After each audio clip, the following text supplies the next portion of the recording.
Bueno, muy buenas tardes a todos. Mi nombre es Ignacio Bengochea, yo soy secretario del Consejo Profesional en Ciencias Informáticas. Le damos la bienvenida al webinar del día de hoy, que estará a cargo de Maximiliano Berruto. Maximiliano es especialista en seguridad de aplicaciones con más de 10 años de experiencia, gerente en el área de CyberRisk y Ethical Hacking, conocimiento de desarrollo seguro, SecDevOps y técnicas de Ethical Hacking, y especialista en revisión de código. No sé si Maximiliano estás por ahí. Hola, buenas tardes a todos. Bueno, Maxi, te dejo a vos y retomamos al final. Muchas gracias. Dale, muchas gracias.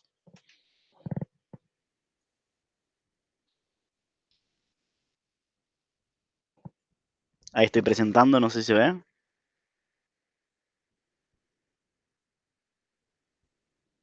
Por ahora no se ve. Debe estar cargando. Ahí va. Perfecto, buenísimo. Bueno, arrancamos. Mi nombre es Maximiliano Berruto, soy especialista en seguridad de aplicaciones y revisión de código. Soy manager en una consultora, particularmente en proyectos de pentest y desarrollo seguro. Los diferentes temas que vamos a ver hoy en este webinar están divididos en 4 bloques por comodidad.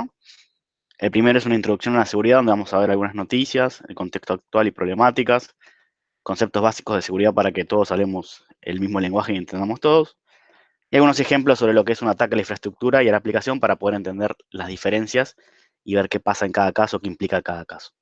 Después vamos a seguir con algunos conceptos relacionados a lo que es el desarrollo de software, repasar un poco lo que es el ciclo de vida, las diferentes metodologías y paradigmas modernos que tenemos como DevOps, y ya acercándonos al final del webinar vamos a hablar de seguridad en el ciclo de vida del software, que es propiamente lo que es seguridad en el desarrollo web. Vamos a entender un poquito el por qué, es decir, por qué importa que la seguridad esté presente en el desarrollo de software. Y vamos a también ver el cómo, es decir, cómo poder hacer que esté presente y que ambas áreas puedan convivir armónicamente. Y vamos a finalizar el curso, el webinar o la charla, con diferentes casos de estudio, en particular 2, que yo los vamos a ver más adelante, para ejemplificar un poco la importancia de la seguridad de lo que es el software en la construcción de software. Empezamos. Acá les presento 3 noticias que son moderadamente actuales, de hace 3, 4 años. La primera noticia es un leak, es decir, una difusión de información personal que se hizo a una base de datos de clientes de McDonald's. Esto pasó en particular con una aplicación mobile en India, en donde los diferentes usuarios se registraron en la aplicación mobile y lo que hacían era pedidos a McDonald's, poniendo sus datos personales como dirección, teléfono, nombre, correo. Una persona o un grupo, en realidad esto no está bien definido, llamémosle el atacante, por ponerle un nombre a esa persona o al grupo, investigó cómo funcionaba la aplicación, es decir, qué hacía esa aplicación mobile en el teléfono y cómo se comunicaba con Internet, y lo hacía a través de una API REST, a través de diferentes solicitudes. Para los que no sepan qué es una API REST, es como si fuera una aplicación web, pero que de alguna manera no tiene interfaz, sino que se comunica con diferentes solicitudes HTTP y respuestas, e intercambia información haciendo acciones. Por ejemplo, creando un nuevo usuario, consultando pedidos, consultando información. Entonces, este grupo de gente o este atacante, básicamente, al analizar esa aplicación, la API REST, lo que hizo es que darse cuenta que al alterar una serie de parámetros en las solicitudes que hacía, podía haber información y pedidos de otros usuarios, con lo cual, iterando esta solicitud, podía enumerar toda la base de datos de McDonald's de clientes, los pedidos que hicieron, obteniendo información de el domicilio real, no el domicilio de entrega donde se hacían las cosas, por eso hablamos de domicilio real, nombre y apellido, correo, etc.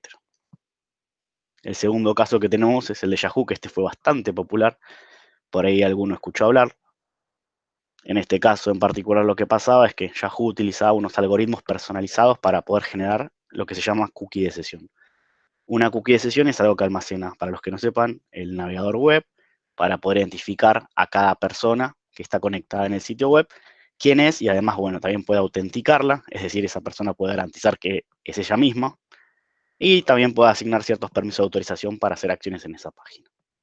Yahoo utilizaba ciertos algoritmos propios, en los cuales guardaba información en esa cookie de sesión propia del usuario, como por ejemplo el nombre de usuario y otro tipo de información. Si bien era secreto cómo se generaba esa cookie, no se sabe realmente o no hubo ningún tipo de respuesta o de conocimiento público, por decirlo de alguna manera, cómo se liqueó, cómo se dio a conocer el algoritmo, que era secreto. Los atacantes pudieron obtener esa información y podían generar cookies a nombre de cualquier usuario. Para entenderlo un poquito mejor, imagínense que yo con solo conocer el usuario maxiberruto@yahoo.com podía generar un valor para esa cookie, ponérmelo en mi navegador y acceder a la cuenta de maxiberruto. Entonces, lo único que yo como atacante necesitaba era el nombre de usuario para poder acceder a cualquier cuenta de correo. Y no solo cuentas de correo, sino que esta técnica también se podía utilizar para diferentes sitios web de Yahoo que eran sitios internos. Por lo tanto, podía tener acceso a sitios de administración propios de Yahoo. Este fue bastante famoso, el caso. Y por último, tenemos el caso de eBay, que también fue bastante difundido, en el cual sucedió un ataque del tipo cross-site scripting. Para los que no sepan qué es el ataque de cross-site scripting, este ataque es una vulnerabilidad que permite a un atacante ejecutar código JavaScript en el navegador de una víctima. Es decir, por ejemplo, yo soy el atacante, le envío a alguno de ustedes un link con la página de eBay y un pedacito de código JavaScript al final. Cuando ustedes abren ese link, van a la página de eBay y lo que hace es les aparece el contenido y se ejecuta el JavaScript que yo les pasé en ese link. Y con ese JavaScript, como atacante, puedo hacer varias cosas. Entre otras, si ustedes están autenticados, robarle la cookie de sesión para poder yo tomar su sesión, pedirles el usuario y contraseña en un pop-up y que ustedes al estar en el sitio de eBay crean que realmente es el sitio y pongan la contraseña de manera legítima. Bien. Estas tres noticias tienen, más allá que son noticias de seguridad, ¿no? Tienen también algo en común, que es que fueron todos ataques hechos a la aplicación. Acá en ningún momento hablamos de que los atacantes atacaron la infraestructura, atacaron un servidor web, atacaron algún tipo de servicio, sino que simplemente investigaron cómo funcionaba cada aplicación web y a partir de ello realizaron un ataque. Están los links abajo al final de esta slide para después cuando tengan acceso a la presentación, si quieren expandir un poquito más cada noticia. Bien, actualmente tenemos dos problemáticas, podríamos decir, o mejor dicho, siempre la construcción de software estuvo atada a dos problemáticas. Los que sean desarrolladores lo van a entender muy bien y se van a sentir identificados. La primera problemática es el software multiplataforma. Podríamos decir que hace varios años, en un inicio, cuando se desarrollaba software, la mayoría de los desarrolladores lo que hacía era hacer aplicaciones de escritorio, donde se conectaban a una base de datos local o algún motor, en algún servidor en algunos casos. Típicos ejemplos podrían ser, no sé, Visual Basic 6.0 conectado a Access. Si hay algún desarrollador que desarrollaba en eso, se va a sentir bastante identificado. Era un ejemplo muy común en donde yo lo que hacía era hacer una aplicación, la poníamos en una máquina, esa aplicación se ejecutaba, hacía altas, bajas y modificaciones sobre la base y demás. No tenía mucha comunicación de por sí. Después pasamos a lo que son las aplicaciones web. Necesitábamos concurrencia o alta concurrencia en algunos casos, entonces lo mejor era hacer una aplicación web. Esos desarrolladores tuvieron que aprender a hacer aplicaciones web. Y el paradigma es bastante diferente. No es lo mismo hacer una aplicación de escritorio que hacer una aplicación concurrente por muchos usuarios. Y después, en el último tiempo, lo que pasó es que surgieron dispositivos móviles, tanto tablet como celulares. Por lo tanto, ese desarrollador que había aprendido a hacer aplicaciones web, lo que tiene que pasar a hacer es aplicaciones móviles. Y ahora, en los últimos 2 años, ni hablar de todo lo que es Internet de las Cosas, donde los desarrolladores tienen que aprender a hacer aplicaciones para plataformas que probablemente hace muchísimos años nadie se imaginaba que iban a estar terminando programando para este tipo de dispositivos. Esto hace que los desarrolladores tengan que aprender nuevas tecnologías para poder hacer software para diferentes plataformas de manera muy rápida, lo cual introduce muchos errores al momento de tener que hacerlo porque por ahí no tienen el tiempo suficiente para poder capacitarse. Y acá todavía no nombramos seguridad, es decir, ni siquiera hablar del tiempo que puede invertir un desarrollador en aprender buenas prácticas de seguridad para lo que es una aplicación de escritorio, una aplicación web o una aplicación móvil, ya que las prácticas de seguridad son bastante diferentes en cada dispositivo. Un ejemplo típico para cerrar esta problemática es el desarrollador que hacía aplicaciones web, ahora tiene que hacer aplicaciones móviles, entonces lo que hace es googlear cómo hacerlas y encuentra, por ejemplo, un framework que se llama PhoneGap o Apache Córdoba, lo cual le permite, sabiendo programar web, hacer aplicaciones para celulares, sin tener por ahí el recaudo en cuenta por falta de tiempo, ¿no? Porque muchas veces el negocio demanda que todo esté lo más rápido posible, de cuáles son las buenas prácticas de seguridad, y son bastante diferentes. Y por otro lado tenemos la problemática de la entrega rápida, la entrega, como decimos siempre en desarrollo, tiene que estar todo para ayer. Todos los desarrollos que hacemos tienen que estar lo más rápido posible, por lo cual el tiempo que se invierte es bastante acotado para poder adquirir nuevos conocimientos, y mucho menos conocimientos de seguridad. Realmente, ¿cuántas organizaciones hoy en día invierten en los desarrolladores para que aprendan buenas prácticas de seguridad? Les presento acá, para el que no conozca, lo que se llama la CIA o la triada, que es el famoso triángulo de la seguridad. En este triángulo, a través de las aristas o vértices, lo que hacemos es exponer los tres conceptos fundamentales que son los pilares de la seguridad: confidencialidad, integridad y disponibilidad. Cuando hablamos de confidencialidad, hacemos referencia a que un usuario acceda a lo que realmente puede acceder y tiene permisos para ello. Es decir, que la información que está etiquetada como confidencial tiene ciertos permisos y solamente pueden acceder a la misma los usuarios que tienen permisos para hacerlo. Cuando hablamos del concepto de integridad, hablamos de que los usuarios que tienen permiso puedan modificar esa información, solamente aquellos que tengan permisos. Y cuando hablamos de disponibilidad, hablamos de que la información esté disponible para aquellas personas que tienen permiso para acceder a la misma. Cuando hablamos de la triada, hay una pregunta muy común en seguridad que se suele decir que no es cuestión de que si me van a atacar o no, sino cuándo me van a atacar. Esa es la verdadera pregunta que se hace. Suena un poco paranoico, pero es bastante real. De hecho, cuando empezamos en unas slides anteriores, vimos 3 noticias que eran empresas muy grandes. No es que les pasaron a empresas pequeñas los ataques o los leaks que tuvieron, sino que estamos hablando de empresas internacionales y de tecnología.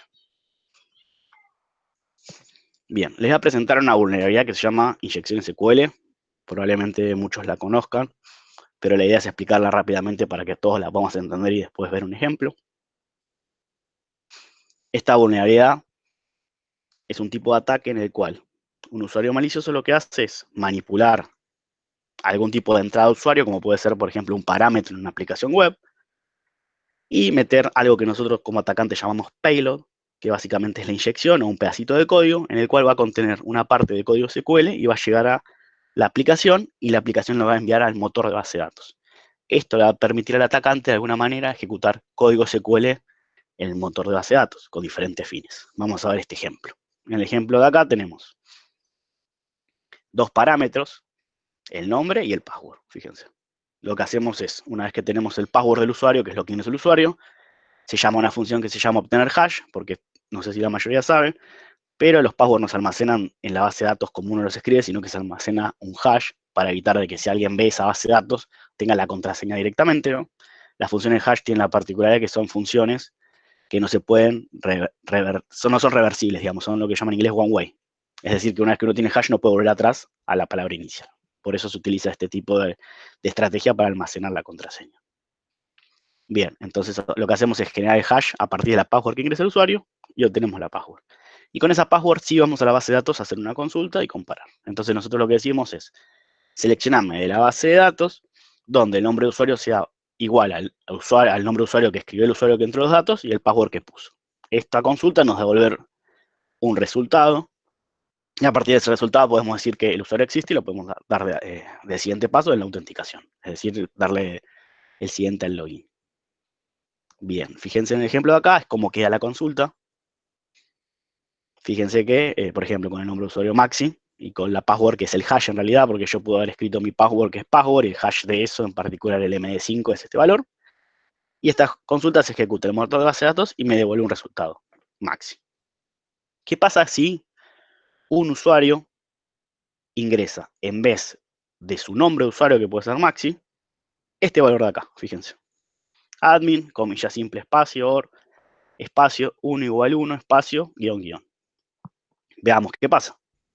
Tenemos la consulta y nos queda seleccionar el nombre de la tabla usuario, donde el nombre de usuario sea igual a, comilla, como antes, fíjense, y ahora la inyección. Admin, comilla, or 1 igual 1, fíjense, punto y coma, o puede no estar el punto y coma, esto depende del motor, guión, guión, que se utiliza para comentar, y por lo tanto, como se utilizó para comentar, todo lo de acá a la derecha queda descartado, así que queda como el próximo paso. Fíjense la consulta.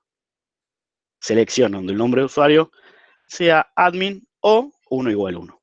Como se habrán dado cuenta varios, 1 igual 1 es una condición que siempre da el verdadero. Por lo tanto, esta consulta lo que va a hacer es devolverme todos los usuarios de la base de datos. Si cuando se evalúa en la aplicación esta variable result, lo que se hace es decir que tenga uno o más valores, voy a poder hacer lo que se llama una evasión del login, un bypass, y poder haberme autenticado como un usuario legítimo sin realmente tener permisos en la aplicación, un usuario que puede autenticarse. Lo que podría pasar en algunas aplicaciones es que esperan que solo haya un resultado. En ese caso, lo que yo podría hacer como atacante acá es agregar a mi inyección, en vez de agregar el comentario en esta parte, podría agregarlo al final y acá agregar como que haya solo un único valor, hacer una especie de unique distinct 1 y que solo me traiga el primer valor. Ya entendiendo esta vulnerabilidad, vamos a hacer un ejemplo de qué tan diferente es un ataque a la capa de aplicación o a la capa de infraestructura. Hoy en día, más del 75% de las vulnerabilidades están sobre la capa de aplicación. Por eso hacemos un poquito hincapié a esto. Para los que no sepan, ataques a la infraestructura son todos aquellos ataques que se hacen sobre los servicios que corre, como por ejemplo puede ser un servidor web Apache, un servidor web Tomcat, un servicio de FTP, un servicio de SSH, o lo que puede ser propiamente si estamos conectados a la red interna de la organización, servicios internos, en un servicio SMTP interno, por ejemplo, lo que puede ser Office 365 en la nube para ataques de infraestructura, todo lo que puede ser AD propio en la red interna, o inclusive servicios a nivel de red. Todo eso hace referencia a lo que es la infraestructura. Y lo que es la aplicación, o ataques a la capa de aplicación, hacen referencia propia, como dice el nombre, a ataques en la aplicación, donde yo puedo manipular diferentes valores de entrada de usuario, no necesariamente parámetros. Un valor de entrada puede ser, por ejemplo, un encabezado HTTP también, y hago que la aplicación salga un poco del workflow común, tratando de buscar alguna vulnerabilidad y explotarla. Arriba tenemos lo que es una pequeña arquitectura enfocada en lo que es infraestructura, y abajo tenemos la misma arquitectura, pero enfocada a lo que es la aplicación. Fíjense que la aplicación va a estar guardada en este servidor web y acá va a estar la base de datos de esa aplicación. Generalmente lo que primero se va a encontrar un atacante es un firewall, va a intentar bypassear ese firewall, por ejemplo, para acceder a algún servicio interno que no está expuesto a internet, y la realidad es que es bastante complicado evadir un firewall. Hay pocas técnicas que funcionan hoy en día y son bastante complicadas y llevan tiempo y son bastante dependientes de versiones de software y demás. Por lo tanto, lo más probable es que ese atacante se encuentre con una frustración y no pueda validar ese firewall y no pueda conectarse tal vez a un servicio FTP interno que no está expuesto, donde el firewall le dice que está filtrado. Si pudiera pasarlo en un caso hipotético, lo próximo que se va a encontrar ese atacante a nivel infraestructura es un IDS. El IDS puede ser un software o un hardware que básicamente lo que hace es detectar diferentes comportamientos que pueden ser maliciosos, o sea, posibles comportamientos maliciosos dentro de la infraestructura, y va a tomar diferentes estrategias, tanto como alertar o tomar decisiones para poder mitigar ese ataque. Así que el atacante va a estar frustrado a nivel infraestructura con el firewall y el IDS. Fíjense que después también va a tener un proxy reverso, el cual va a ser bastante difícil de pasar, porque dependiendo qué tipo de ataque utilice, no va a saber para dónde disparar después de ese proxy reverso realmente. Y lo más probable es que se le quede acceso a todo. Y también va a tener seguramente otro firewall, porque no solo está el primer firewall de entrada, sino que va a tener un firewall a nivel base de datos y otros servicios internos, así que va a quedar frustrado el ataque a nivel infraestructura. Ahora analicemos el segundo caso, que es un ataque a nivel capa de aplicación. Nos encontramos como atacante con el firewall y la aplicación está en el puerto, por ejemplo, 80 o 443. El firewall nos va a dejar pasar porque obviamente para poder consumir esa aplicación necesitamos conexión HTTP a ese puerto. El IDS va a analizar nuestro tráfico. Nuestro tráfico va a ser legítimo porque es una consulta a una aplicación, obviamente. Inclusive el IDS también podría encontrarse con SSL y si no tuviera activado ciertas opciones como SLIspec, podría llegar a ver el tráfico cifrado y ni siquiera entendería que estoy mandando dentro de lo que es HTTP, ¿no? El proxy reverso va a ir directo porque no es ningún paquete mal formado, sino que directamente es la solicitud TCP con HTTP, así que va a llegar a web server sin problema. El firewall va a dejarnos pasar a la base de datos porque la aplicación web emitió una consulta a la base de datos, como vimos antes con este call injection, que es una consulta legítima. Y la consulta va a llegar a la base de datos y se va a ejecutar. En el ejemplo que vimos antes, inyectamos código para evadir un formulario de autenticación, pero también lo que podríamos hacer es algo que se llama RC, que en inglés significa Remote Code Execution, que básicamente es hacer que algún servicio ejecute parámetros en el sistema operativo. En este caso, algunos motores de base de datos tienen funciones que permiten ejecutar comandos en el sistema operativo, con lo cual a mí como atacante me puede dar una sesión remota, una share inversa, o ejecutar diferentes comandos para filtrar data, crear usuarios en ese sistema, o encaminar ataques hacia otros servidores propios de la infraestructura externa. Es decir, que yo a partir de tomar control del motor de base de datos, podría llegar a pivotear o saltar a otros servidores que no están expuestos directamente a Internet. Entonces, fíjense qué tan fácil es hacer un ataque a la capa de aplicación y a la capa de infraestructura es mucho más complejo. Ciclo de vida del software. Muchos conocerán la estrategia tradicional, la estrategia en cascada para desarrollar software, es algo que casi ni se usa hoy en día realmente, por lo menos en empresas de tecnología, ¿no? Ya la mayoría migraron a modelos Agile, pero repasando un poquito, este modelo nos indica una serie de etapas, en donde cada etapa, lo más importante, es que es secuencial y depende de la anterior. No es posible regresar a etapas previamente concluidas, es bien estructurado en ese sentido. Tenemos una etapa de requerimientos, una etapa de diseño, una etapa de implementación, testing y mantenimiento. Y cada etapa depende de la anterior y no podemos ir saltando etapas. Es un proyecto bien estructurado donde hay un inicio y vamos a llegar al final del proyecto con ya el entregable. Un problema con este enfoque es que el riesgo se empuja al proceso de desarrollo y cada vez va empeorando. Si yo en una etapa tengo un problema, se va arrastrando a las demás. Por eso decimos que va empeorando un poquito. Y algo clave es que la retroalimentación de la fase siguiente es usualmente necesaria para completar la próxima. Por otro lado, tenemos los modelos de desarrollo ágiles, en donde acá el más famoso es el Scrum, seguramente muchos lo conocen. A diferencia del anterior, dividimos el proyecto en diferentes etapas muy chiquitas que se llaman iteraciones o sprints. Tenemos no un requerimiento particular o una serie de requerimientos en el inicio del proyecto, sino que tenemos lo que se llama un product backlog, en donde van a ir cayendo todos los requerimientos para la aplicación. Del product backlog se van a elegir diferentes requerimientos, se van a planificar para los sprints, y en el sprint o iteración se van haciendo las diferentes tareas y se va a generar el entregable. El entregable se dice que es incremental porque después de cada sprint es el mismo entregable de alguna manera con más funcionalidades. Es decir, es la misma pieza de software pero con más funcionalidades. Comparando este enfoque con lo que es el modelo tradicional, en cada sprint se genera un entregable y ese entregable va incrementando su valor. Este es un enfoque que se utiliza hoy en día en la mayoría de las empresas de tecnología y puede facilitar bastante el control del proyecto respecto a lo que tiene que ver costos o retorno de inversión. Estas son las 5 etapas resumidas, por decirlo de alguna manera, de lo que es el proceso de desarrollo de software. Tenemos la etapa de requerimientos, en donde lo que vamos a hacer es tener básicamente todos los requerimientos o tareas que queremos que realice nuestro software. Después tenemos la etapa de diseño, en donde lo que vamos a hacer es, a partir de esas tareas, pensar un poco de cómo se van a realizar o cómo las va a hacer el software. Y en el cual vamos a diseñar, por ejemplo, la arquitectura del software, decidir si ese software tiene que ser mobile, si tiene que ser web, si puede ser de escritorio, qué tecnologías implica para poder construir esa pieza de software, frameworks y demás. Después tenemos la etapa de lo que es la codificación, en lo cual en esta etapa lo que vamos a hacer es propiamente programar. La etapa de pruebas, en donde lo que vamos a hacer es testear a nuestro software con diferentes tipos de pruebas para ver que hagan las tareas como las tiene que hacer y garantice la calidad.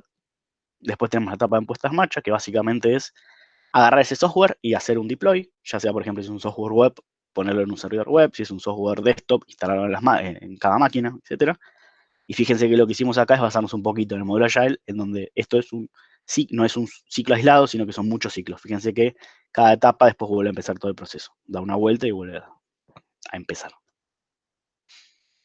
Hablamos del modelo Agile y tenemos que hablar de paradigmas modernos como de DevOps.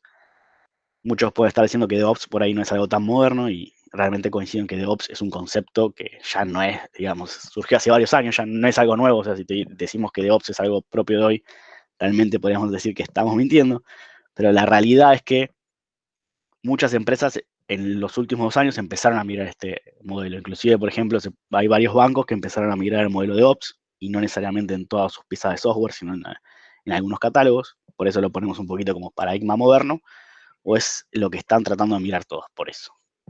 Para el que no conozca qué es DevOps, básicamente es una cultura y una metodología en donde se prioriza la automatización y se unen las etapas de desarrollo de software y las etapas de operaciones, en lo cual se habla del concepto de pipeline y el concepto de diferentes pasos dentro de ese pipeline. El pipeline básicamente es una serie de acciones que se ejecutan a partir de diferentes eventos. Y con la idea de DevOps, básicamente es disminuir los errores y aumentar la calidad y tener un menor costo, obviamente. Entre las diferentes tareas que se van a ir haciendo dentro de lo que es DevOps, básicamente es desarrollar la pieza de software, mandarla a diferentes servidores, iterar diferentes tareas y tener la pieza esa de software construida y deployada en algún lado. Un poco a resumen de lo que es DevOps. Cuando hablamos de DevOps hablamos de 3 conceptos claves, que son la integración continua, la entrega continua y el despliegue continuo. Que básicamente esto es lo que es Continuous Deployment, Continuous Delivery y Continuous Integration. Cuando hablamos de integración continua, hacemos referencia a que una vez que el desarrollador escribió el código, hizo los cambios en las diferentes ramas que tenga que hacer, o hizo el merge, lo que se llama la mezcla, digamos, de lo que es la rama principal, los diferentes branches que pueda tener, esos cambios se validan y se genera un build. Eso es lo que llamamos integración continua, y ese build puede ser deployado, lo que lleva al concepto de entrega continua, en donde ese build es deployado en algún lugar interno, por ejemplo, para poder hacer pruebas de aceptación de usuario. Y después tenemos el concepto final de lo que es despliegue continuo, que hace referencia a que si ese build pasó todas las pruebas y está todo bien, lo podemos deployar directamente a producción. En algunos casos, estos 3 conceptos van todos seguidos, ya que podemos automatizar pruebas de testing, ya sea de calidad, seguridad y demás. Entonces, directamente algunas empresas hoy de tecnología pioneras en el mundo, como por ejemplo Amazon o Google, tienen todo este pipeline seguido, con lo cual, ante un cambio del desarrollador, en unos pocos minutos ese cambio ya está puesto en producción, y todo de manera automatizada. Las etapas formales de DevOps son estas que están acá. Las vamos a ir analizando unas por una. Cada uno toma las etapas que más le sean ricas, por decirlo de alguna manera. No quiere decir que tengamos que implementar todas las etapas en nuestra organización, obviamente. Hoy en día, con las organizaciones que están yendo a modelos de DevOps, no están realmente llevando todas las etapas, sobre todo están llegando a lo que es más que nada desarrollo, o sea, hasta el deploy, y ni siquiera deploy en producción. Las que están mucho más maduras, obviamente, están llevando hace 3 años, empezaron la parte de monitoreo. La parte de monitoreo hace referencia al monitoreo de errores, por ejemplo, o inclusive de seguridad también, que lo vamos a nombrar en un ratito, así que sepan que no es necesario implementar todas las etapas, sino que pueden implementar las que más les sirvan a ustedes.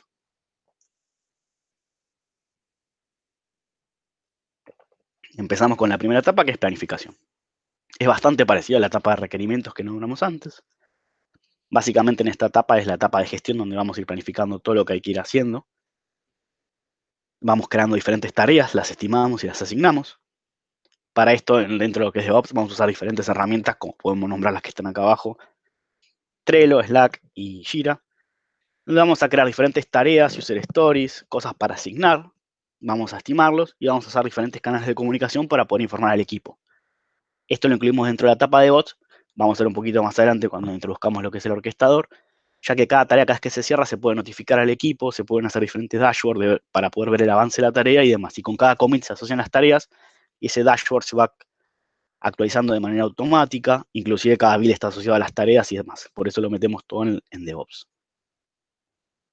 Después tenemos la etapa de lo que es el desarrollo, donde van a entrar en juego los diferentes IDEs, en donde el programador va a desarrollar y va a utilizar un IDE bien configurado ayuda a un montón de cosas, inclusive haciendo un poquito hincapié en seguridad.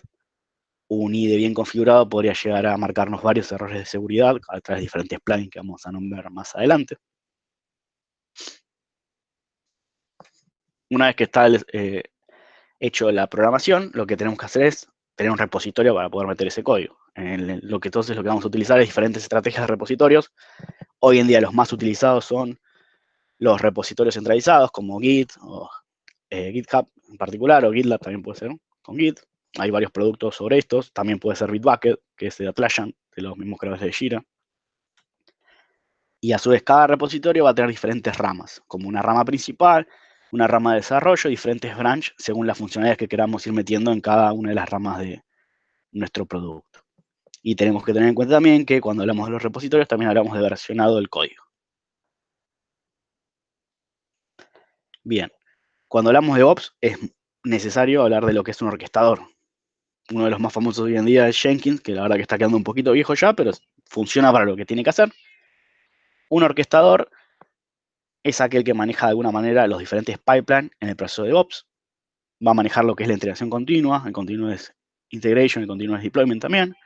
Entonces lo que va a hacer es tener una serie de eventos, por ejemplo, ante un nuevo commit de cierta rama, ante un nuevo commit de cierta rama, lo que va a hacer el orquestador es disparar el pipeline, uno más, y las diferentes rutinas que tenga, en donde lo que puede llegar a hacer es disparar las pruebas unitarias, hacer un análisis estático del código, por ejemplo, utilizar una herramienta como SonarQube para buscar calidad de código, problemas de calidad de código, diferentes bugs, compilarlo, poder hacer la puesta en marcha, es decir, deployarlo en un servidor, pruebas funcionales y generar un release candidate y almacenarlo y versionarlo. Esto es propiamente lo que se conoce como un pipeline. Hay varias herramientas, como dijimos hace un ratito. Una de las más famosas hoy en día que está tomando mucho valor es CircleCI, en lo que es DevOps propiamente dicho. Jenkins, si bien es una herramienta vieja, también se puede utilizar para DevOps, pero en su principio surgió como una herramienta de integración continua más que nada, pero sirve para lo que es DevOps. GitLab también se está usando bastante hoy en día y bueno, Travis también. Luego de lo que se hizo el deployment al servidor o donde hayamos hecho el deploy, básicamente podemos generar diferentes tickets como para quedar asentado que se subió un deploy. Y en caso que haya algún error en todos estos pasos que nombramos, como puede ser un test unitario que falla, el análisis estático encontró cierta cantidad de bugs o calidad de código que no pasa, podemos generar diferentes alertas y crear esas alertas en una etiquetera como puede ser Jira. Para hacer el deploy dijimos que lo podemos hacer en diferentes servidores. Una de las estrategias que se utiliza puede ser que sea un servidor virtual o un servidor físico, y acá entra en juego mucho lo que es Docker o los contenedores, ya que lo que vamos a hacer es que para cada deploy que vamos a hacer en nuestro pipeline, es generar un ambiente desde cero, hacer el deploy, hacer todas las pruebas automatizadas que hagamos y después vamos a destruirlo. ¿Está bien? Una mala práctica sería ese mismo ambiente conservarlo. En general lo que hacemos es acá meter el concepto de IAC o infraestructura como código, en el cual hay un archivito que nos dice cómo se va a levantar esa infraestructura y el orquestador lo utiliza para poder crearla. Es decir, que a través de una aplicación web va a haber un archivo que te va a decir, levanta 2 contenedores Docker, en un contenedor mete un MySQL para la base de datos y en otro contenedor mete una Apache Tomcat, por ejemplo, para poder hostear la aplicación que se está compilando. Después vamos a tener la etapa de testing. La etapa de testing va a ser tanto precompilación como postcompilación, y lo que se va a hacer acá es buscar que el software tenga calidad, que tenga buenas prácticas de programación y a su vez que, cuando hablemos a un ratito de seguridad, se va a buscar que aplique las reglas básicas de seguridad, obviamente. Cuando hablamos de testing tenemos que entender los conceptos fundamentales, lo que es el testing estático y el testing dinámico. El testing estático lo que va a hacer referencia es que probar que el código compile, probar que los test automatizados a nivel código, tanto de integración, regresión o test unitarios, pasen, y después va a hacerlo analizar la calidad del código, como por ejemplo con herramientas como SonarQube.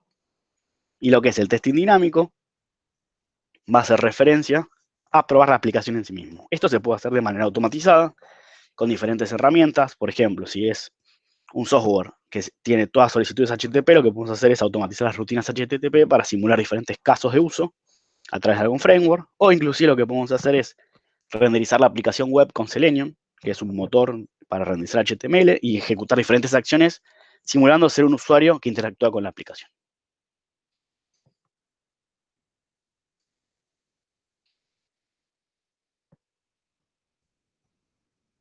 Bueno, ahí estamos teniendo un problema técnico que no sé qué le pasó al PowerPoint. Un minuto. Ahí retomó, sí, la conexión debe ser. Perfecto, seguimos avanzando, perdón.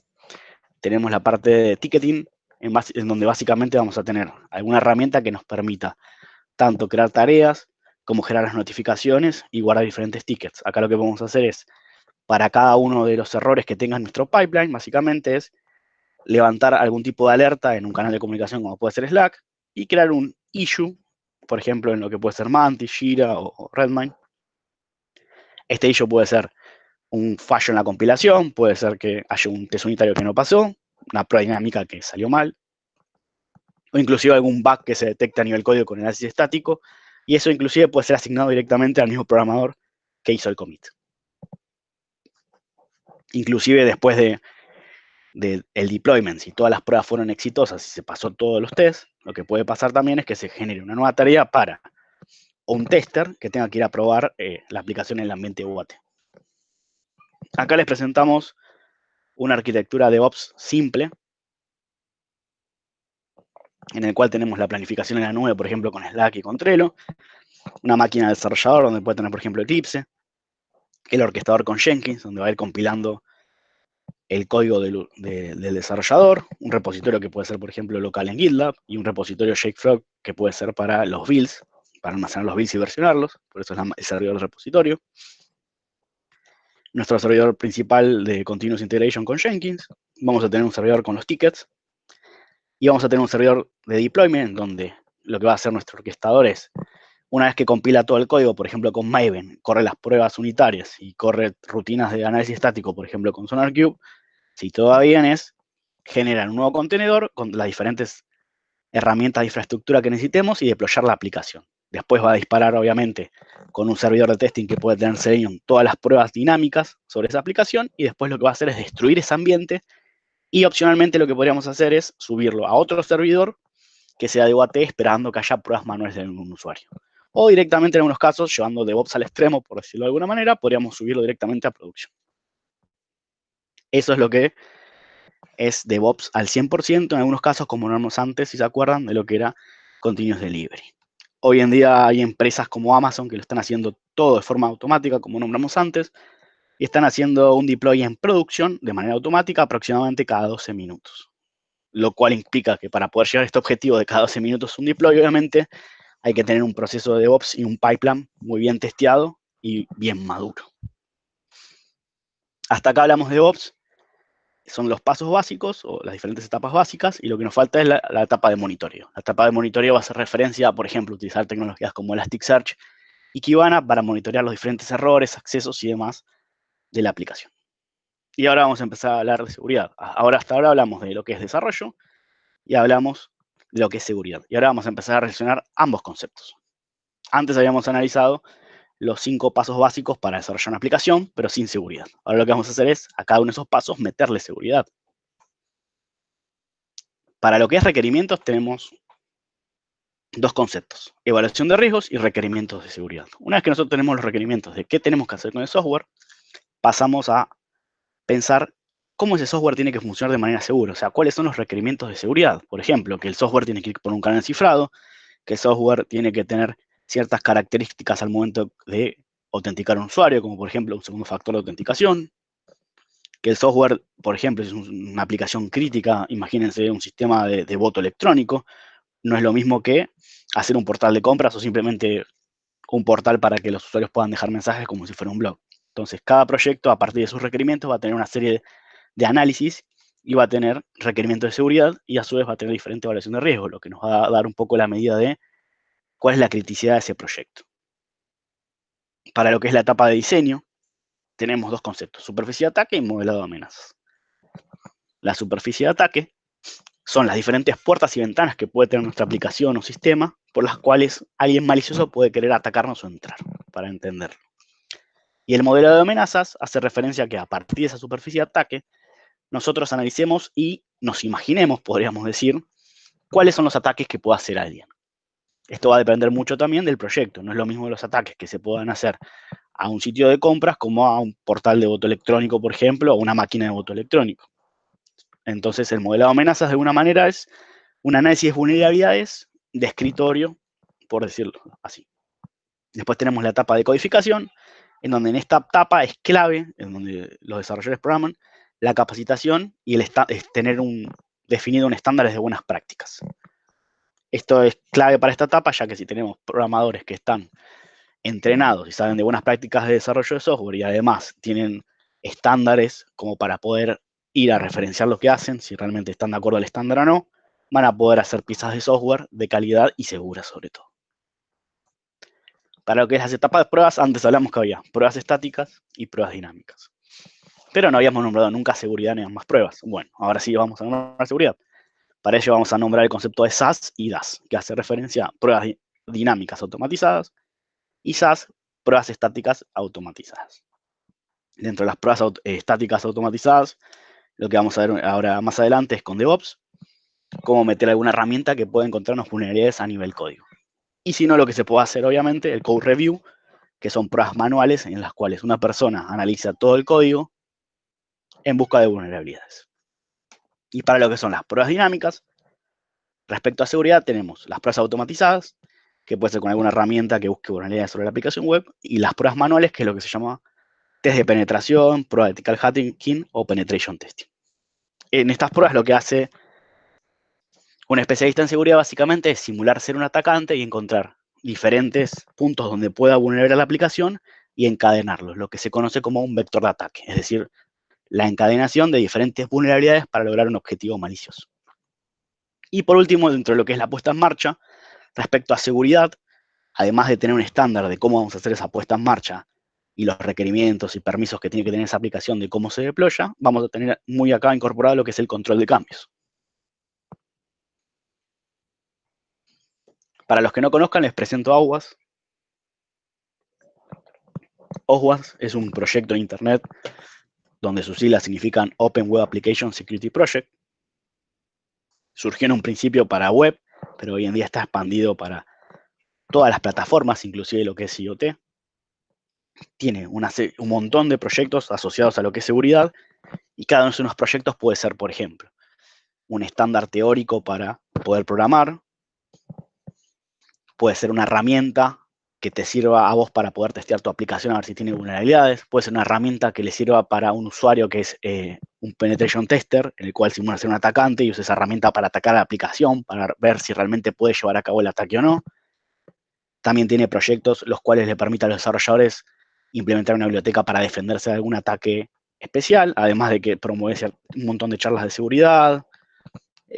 Tiene mucho apoyo a la comunidad. Realmente OWASP se basa en la comunidad, y una de las cosas más comunes que tiene OWASP es lo que se llama el OWASP Top 10. El OWASP Top 10 básicamente son las 10 vulnerabilidades más comunes en un periodo de tiempo, va cambiando. El último Top 10 que tenemos es el que está acá, que salió hace un año y medio más o menos, cuando terminó de ser definido. Y este Top 10 va cambiando cada cierta cantidad de años, y lo que nos ejemplifica es las vulnerabilidades más comunes al nivel aplicación web. También existe un Top 10 Mobile, acá el que están viendo en pantalla es el Top 10 Web, hay un Top 10 Mobile, y hace poquito, relativamente poquito, ¿no?, salió el Top 10 de APIs. Así que OWASP todo el tiempo va generando diferentes Top 10 de vulnerabilidades para plataformas, y lo va actualizando a medida que ve que estos requieren cambios. Como estándares también OWASP, que nombramos recién, tiene lo que es el Testing Guide, que es una guía que le indica a los usuarios cómo testear sus aplicaciones para ver si son vulnerables ante ciertos ataques. Y por otro lado también tiene la Quick Reference de Secure Code Programming, que básicamente es una guía de checks, que es la que están viendo acá en pantalla, la cual le permite a los desarrolladores analizar y llevar a cabo un check de si su aplicación cumple con esos requerimientos o no, para poder ver si es segura. Tiene muchos estándares. Otro que no está nombrado acá es el Verification Framework, que básicamente es un estándar bastante grande en lo que permite a OWASP de alguna manera, según la aplicación o la criticidad de la aplicación, implementar muchos controles de seguridad, tanto a nivel código como a nivel infraestructura, inclusive también a nivel de cómo esa aplicación se está desarrollando, es decir, si esa aplicación cumple con versionado, cuáles son las etapas de desarrollo de esa aplicación y demás, y te permite a vos tener un modelo de madurez respecto a seguridad de cómo es el proceso de software y esa aplicación en sí mismo. Llevando un poquito de seguridad a lo que es DevOps, tenemos el concepto de análisis dinámico, análisis estático automatizado, estándares y buenas prácticas, como nombramos antes, y control de cambios. La idea es poder automatizar cada uno de estos procesos. Si bien los nombramos hace un ratito de manera genérica, estaría bueno entender qué podemos hacer para poder automatizarlos sin meternos en DevOps. Acá surge el concepto de lo que se llama SecDevOps. Por ahí muchos escucharon hablar de lo que es DevSecOps, seguramente. DevSecOps es un término que se utiliza para meterle seguridad a las operaciones dentro de lo que es DevOps. Y ahora se está hablando mucho de lo que es SecDevOps, en el cual la seguridad hace foco tanto en lo que es el desarrollo como en operaciones. Esta es una arquitectura que implementa SecDevOps. Fíjense, es parecida a la anterior, pero agregamos algunos cambios. El primer cambio que le agregamos es que dentro de nuestro orquestador, además de tener los test unitarios, analizar código, por ejemplo, en busca de problemas de calidad de código, metimos herramientas de análisis estático como puede ser Spotbox y como puede ser Dependency Check, además de algunas reglas que podemos meter en SonarQube de seguridad. Entonces lo que vamos a hacer acá es analizar nuestro código en busca de vulnerabilidades. La cantidad de vulnerabilidades que se pueden encontrar respecto a lo que es una prueba dinámica a una prueba estática son casi iguales a nivel lo que es aplicación o inclusive muchos más a nivel código. Es decir, que nosotros analizando el código podemos encontrar todas las vulnerabilidades que esa aplicación tiene. No es necesario deployarla y hacer pruebas dinámicas. Eso es algo a tener en cuenta importante. Las pruebas dinámicas lo que nos van a dar a nosotros son vulnerabilidades también de infraestructura, obviamente, porque mirando el código no puedo ver las vulnerabilidades que tiene infraestructura. A menos que también tenga, por ejemplo, lo que es infraestructura como código. En ese caso también podría evaluar cómo se crea esa infraestructura, ver qué permisos tiene, qué versiones de software tiene, y así inclusive buscar vulnerabilidades todo de manera estática sin tener que recurrir a ejecutar la aplicación o recorrerla. Y otro, fíjense acá, servidor que agregamos es el servidor de testing DAS. Antes acá adentro solo teníamos Selenium para hacer las pruebas automatizadas. Ahora lo que tenemos es dos herramientas, OpenBasis App, que básicamente lo que van a hacer es, una vez que la aplicación está deployada, conectarse a esa aplicación y tratar de buscar vulnerabilidades de manera dinámica, tanto en la infraestructura como en la aplicación. Entonces, de esta manera logramos tener una arquitectura de DevOps, pasar a SecDevOps, implementando lo que es el DAS, implementando lo que es el SAS.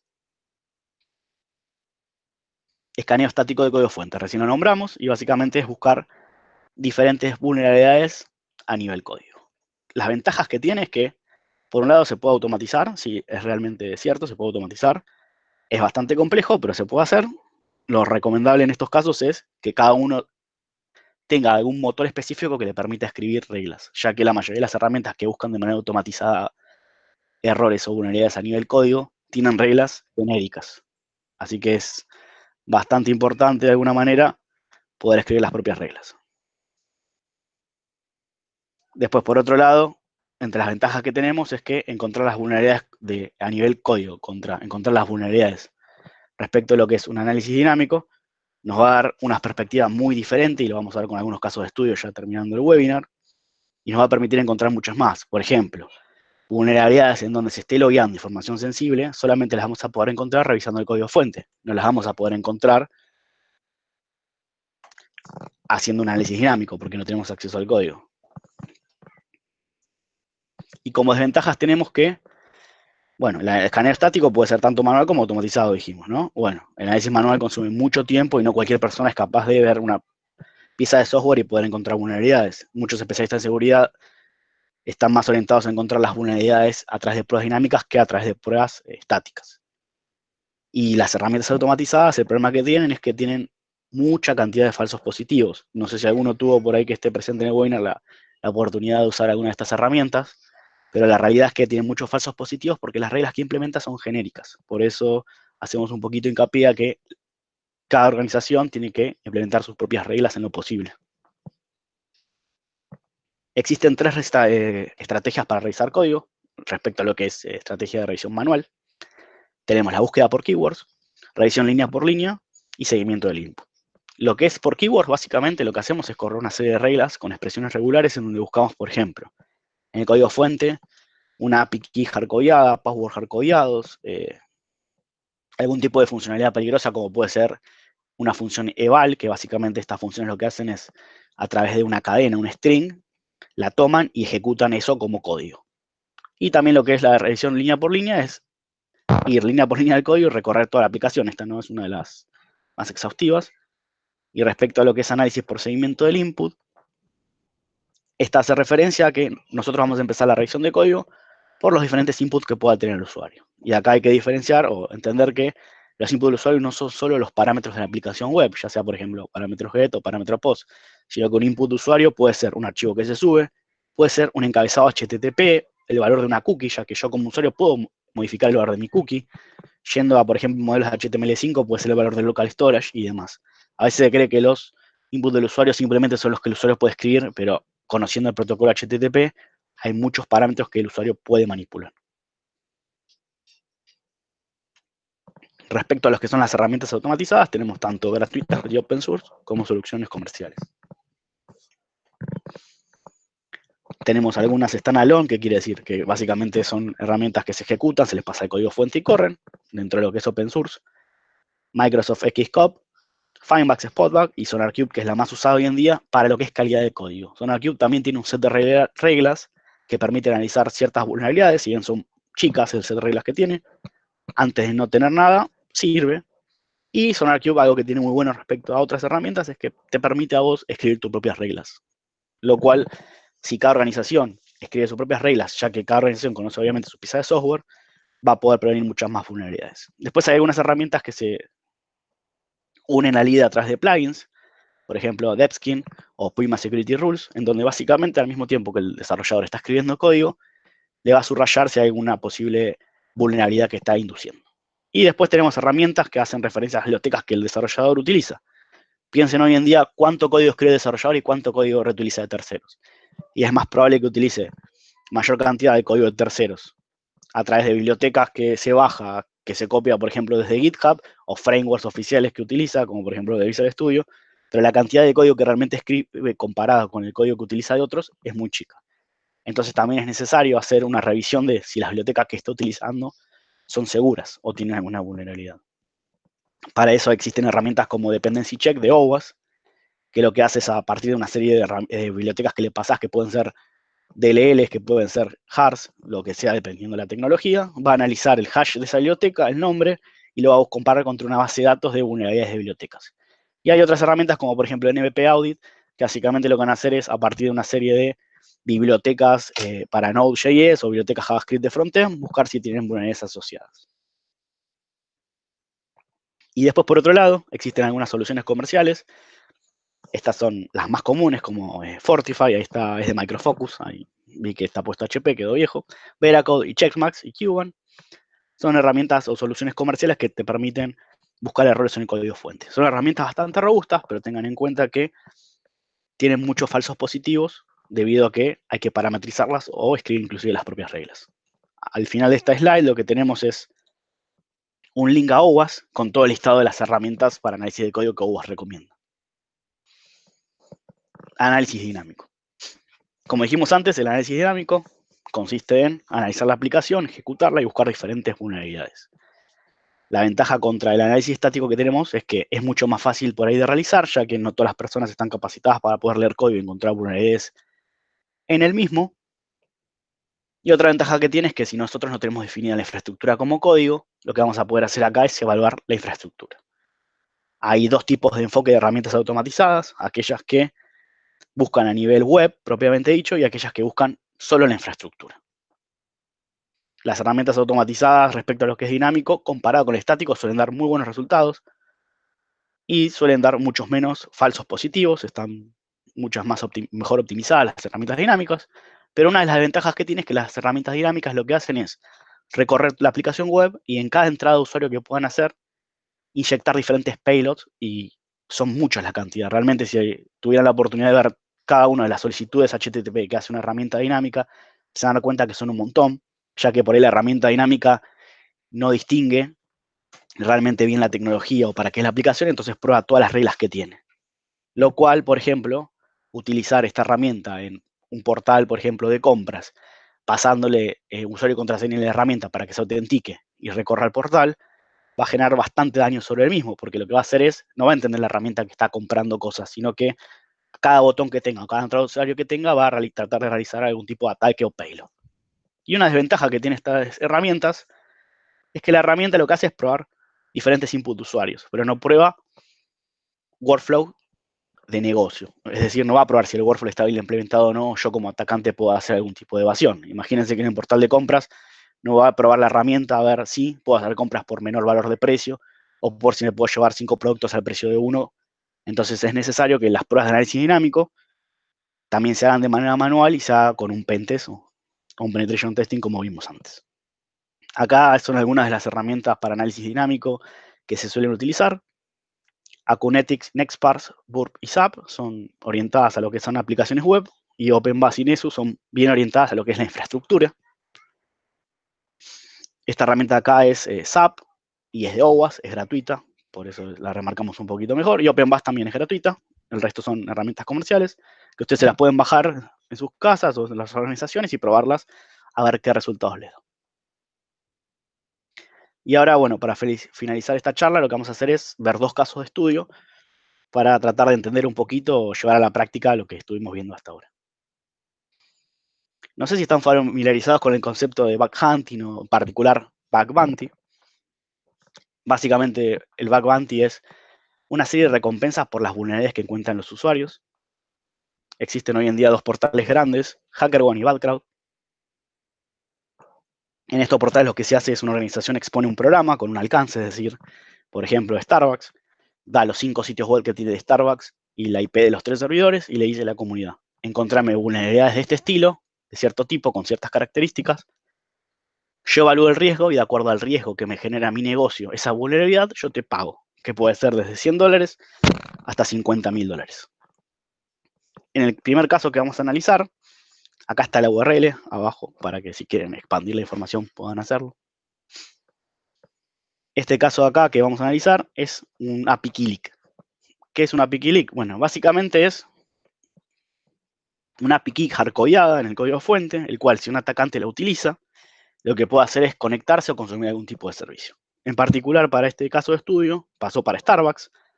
Fíjense que le pagaron $4.000 a la persona que lo encontró. Y encontró una API Key en un archivo JavaScript.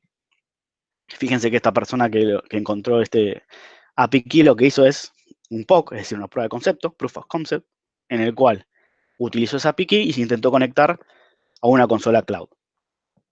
Cuando logró acceso a la consola, se dio cuenta que podía consumir diferentes servicios, lo cual le podía costar mucho a la organización.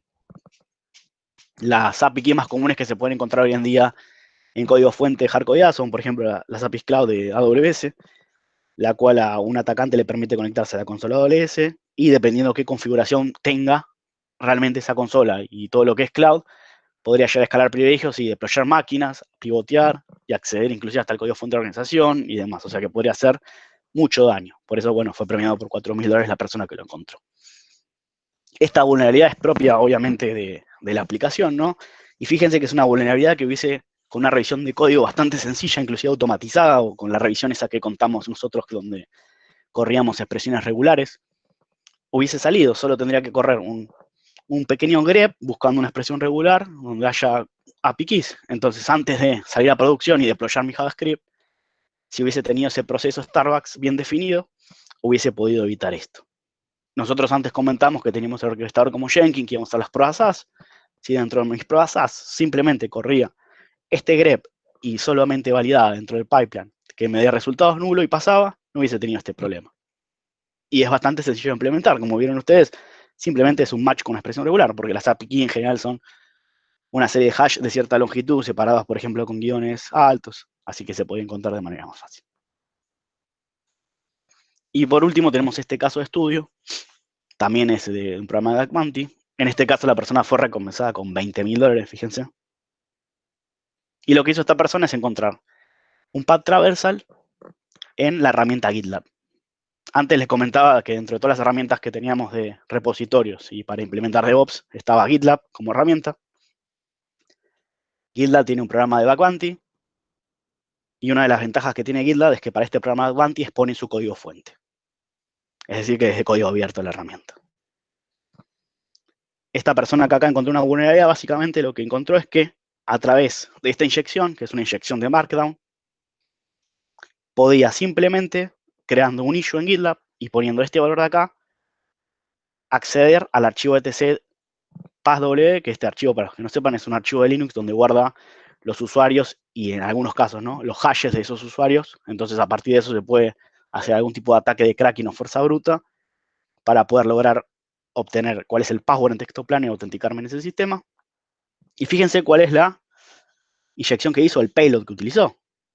Este payload de acá no es un payload muy común o no es algo que se le ocurriría a cualquier atacante. La realidad es que este payload solo lo pudo lograr gracias a que hizo una revisión de código la persona que reportó esto. Por eso, con este caso de estudio un poquito cerramos y ejemplificamos lo importante que es hacer análisis estático de código, no solo las pruebas automatizadas dinámicas y el pentest, sino que la revisión de código nos va a sacar un montón de errores, inclusive que no van a poder salir en el pentest. Tanto errores como de lógica de negocios, como esta clase de inyecciones, que es muy difícil realmente lograrlas como atacante de manera dinámica, sin realmente conocer, o sea, a través de caja negra. Sin conocer qué hace la aplicación es muy difícil poder saber qué tenés que inyectar. Probás en general las inyecciones genéricas. Pero en este caso, accediendo al código fuente, lo que puedes hacer es entender qué hace la aplicación y fijarte qué comilla o qué corchete exacto puedes utilizar. Entonces esta persona encontró, a través de una revisión de código, una vulnerabilidad crítica en la cual podía acceder a archivos internos del servidor. Bueno, y fue recompensada con $20.000. Y con esto, bueno, cerramos el webinar del día de hoy. No sé si alguien tiene alguna pregunta o algo.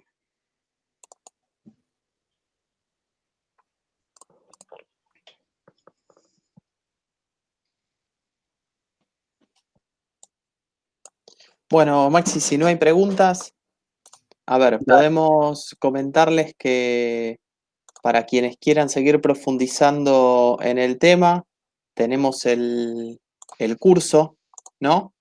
Que no sé si querés comentarles vos o Gonzalo, si está por ahí, de qué se trata el curso y profundizar un poquito más. Dale, perfecto, sí. Sí, a todos los que les haya gustado y quieran profundizar en temas y realmente entender. Nosotros lo que hicimos en esta webinar es tratar de, por un lado, enfocar cuál es la importancia de lo que es seguridad en el proceso de desarrollo de software y entender los tips básicos para poder llevarlo a cabo. En el curso que los invitamos a todos, llegamos a hacer trabajo práctico, mejor dicho, hacer tareas prácticas sobre esto. No es solo tareas teóricas, sino que son bien prácticas. El objetivo en sí del curso básicamente es que la mayoría pueda entender las vulnerabilidades más comunes hoy en día, pueda reconocerlas a nivel código, pueda también reconocerlas de manera dinámica, entienda los conceptos de SecDevOps y a su vez pueda implementar su propio pipeline de seguridad. Lo que vamos a ver también en el curso es escribir algunas reglas para SonarQube también, para que ustedes puedan entender cómo se escribe una regla y poder analizar el código estático de manera automatizada. Justamente como dice, buenas tardes Maxi, la idea del curso no solo es que tengan conceptos teóricos, sino que también tengan ejercicios prácticos y laboratorios prácticos. El curso está mucho más, por eso inclusive Máxima al final dio estos ejemplos prácticos sobre cosas que pasan y cosas que pueden ser automatizadas cuando uno ya la pudo comprender dentro del ciclo de vida de desarrollo continuo. Así que tengan en cuenta un poco eso, también por eso los requerimientos que van a encontrar de tener computadoras con determinadas características, porque justamente se van a hacer llevar a cabo laboratorios prácticos de desarrollo. Bien, que, Gonzalo, sí. Perfecto. Y lo que les quería comentar es que todos los que han participado del webinar tienen un 20% de descuento en el curso cuando se inscriben y ponen en el código promocional webinar 1306-2020 y con eso acceden a un 20%. Perfecto. Veamos Bueno, con Maxi por si alguien más tiene alguna pregunta. si no, nos pueden enviar por correo electrónico al correo del CPCI y se lo trasladamos a los profesores. Siendo sábado a la tarde, la verdad que la convocatoria fue extraordinaria. Muchas gracias a todos por participar y los esperamos los próximos días en los próximos webinars del Consejo Profesional en Ciencias Informáticas. Muchas gracias, Maxi, muchas gracias, Gonzalo, y muchas gracias a todos los que asistieron. Que tengan buen sábado. Muchas gracias a todos. Buen fin de.